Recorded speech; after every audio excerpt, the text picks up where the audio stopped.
bawi-bawi rin. 4 na buwan tayo hindi nakapagbuhat. So ngayon lang tayo nagkaroon ng pagkakataon para makapagpapawis.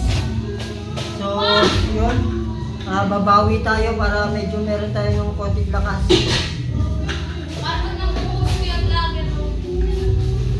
Wala yung punching bag pa? Oo nga. Ay, hindi pa. Gagawin pa na sa ito.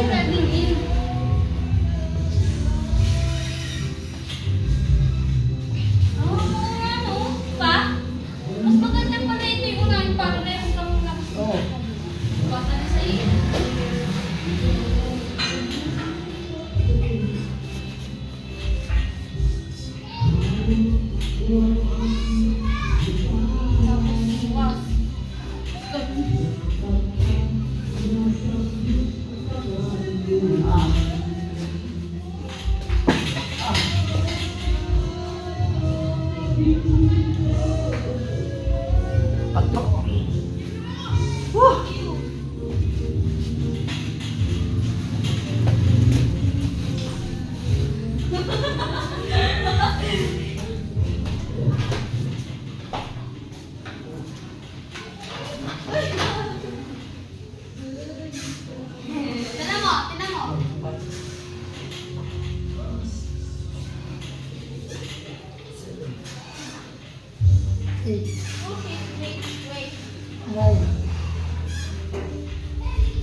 Dito ako.